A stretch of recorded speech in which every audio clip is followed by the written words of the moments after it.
বিভিন্ন ক্ষেত্রে তোলাবাজির খবর আপনাদের সামনে আমরা তুলে ধরি, কিন্তু শুনলে অবাক হবেন, জীবন বীমার টাকাতেও কিনা তোলাবাজি।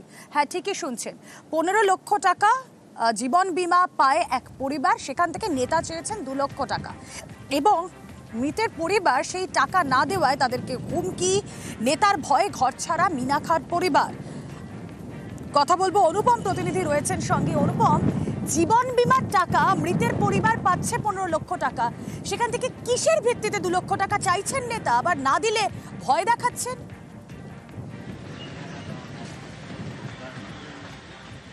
হ্যাঁ দেখো, সেটাই হচ্ছে সব থেকে বড় প্রশ্ন। এই যে মিনাখার যে বকুরহুলা গ্রাম, এখানে রবি ভূঁইয়া বলে একজন 2019 সালে তিনি একটা রাস্তা পথ দুর্ঘটনায় তিনি মারা যান এবং তার পরিবারের তরফ থেকে ইন্স্যুরেন্সের ক্লেম করে এবং গত কয়েক মাস আগে প্রায় 15 লক্ষ টাকার কাছাকাছি সেই পরিবারটা পায় এবং তারপরেই কিন্তু সেখানকার যে তৃণমূলের যে নেতা, সেখানকার যে মেম্বার, এই মেম্বার বলছে তৃণমূলের নেতা বিশ্বজিৎ মণ্ডল, তিনি তাদের বাড়িতে আসেন এবং 2 লক্ষ টাকা দাবি করেন।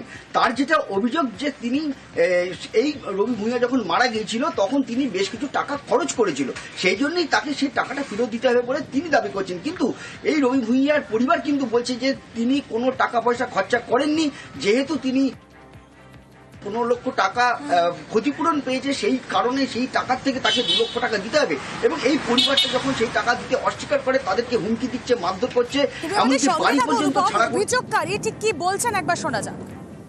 আমাদের বুথ সভাপতি বিশ্বজিৎ মণ্ডল 21 তারিখে রাত 10টার দিকে আমাদের বাড়িতে এসে বাবার অ্যাক্সিডেন্ট ক্লেমের টাকা চায়, 2 লাখ টাকা। আমি বলেছি যে আমি 50 টাকা বেশি দিতে পারবো না, বাবার অ্যাক্সিডেন্ট ক্লেমের টাকা পেয়েছি, তাই সেই টাকা ওদের দিতে হবে। ওরা আমার বাবার অ্যাক্সিডেন্টের গাড়ি ধরেছিল, সেই গাড়ির কাছ থেকে 8,500 টাকা নিয়েছিল, নিয়ে সেই টাকা ওরা না কি করেছে আমি জানি না, তো প্রেশার দিচ্ছে, মেরে ফেলে বলছে জীবনের মতন। তাই পালিয়ে লোকের বাড়িতে আমি অন্য জায়গায় আছি, বলছে তুই কাকে কি জানাবি জানিয়ে নে, তুই আমার কি করার করে নে। হুমকি দিচ্ছে, না আমাকে আর মাকে আমাকে মেরে ফেলে বলছে, ঘর বাড়ি ভেঙে ভেঙে দেবে বলছে, থাকতে দেবে না, ওখানে বাস করতে দেবে না, মেরে ফেলবে। তো আমরা কি করবো, আমাদের তো পালিয়ে বাঁচতে হবে।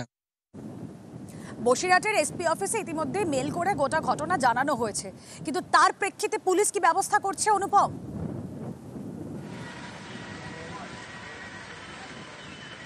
দেখো, এই যে বসিরহাট এসপি অফিসে মেল করে জানানো হয়েছে এবং মিনাকা থানায় একটা লিখিত অভিযোগ দায়ের করেছে এই ভূঁইয়া পরিবারের পক্ষ থেকে। যদিও মিনাকা থানার পক্ষ থেকে এই ভূঁইয়া পরিবারের যেটা দাবি যে কোনো রকম হয়নি এবং এই এখনো কিন্তু পুলিশের পক্ষ থেকে কিন্তু কোনো রকম ব্যবস্থা গ্রহণ করা হয়নি। যদিও যার বিরুদ্ধে অভিযোগ, সেই বিশ্বজিৎ মণ্ডল যেটা দাবি করছে যে গতকাল সন্ধ্যেবেলায় এই যে ভূঁইয়া পরিবারের লোক যারা সদস্য তাদেরকে এবং বিশ্বজিৎ মণ্ডল এদেরকে মিনাকা থানা ডেকেছিল এক জায়গায় বসে সমস্যা মেটানোর জন্য, কিন্তু বিশ্বজিৎ মণ্ডল উপস্থিত থাকলেও ভূঁইয়া পরিবারের কেউ সেখানে উপস্থিত হয়নি। এখানেই কিন্তু সব থেকে বড় প্রশ্ন যে ভূঁইয়া পরিবারের তারা কিন্তু বারবার কিন্তু অভিযোগ তুলছে যে তারা বাড়ি ছাড়া, তারা বাড়িতে ঢুকতে পারছে না।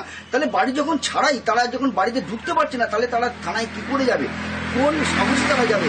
এখানে কিন্তু সব থেকে বড় প্রশ্ন। এবং একটা ভয় কাজ করছে। অভিযুক্ত নেতা তিনি যদিও তার বিরুদ্ধে ওঠা সমস্ত অভিযোগ অস্বীকার করেছেন। এই ধরনের কমপ্লেন হতে আমাদের বড়বাবু ডাক করে, আমরা সমস্ত ওই বাড়ির পরিবার ওরা সবাই গেছিল, আমিও উপস্থিত হয়েছিলাম।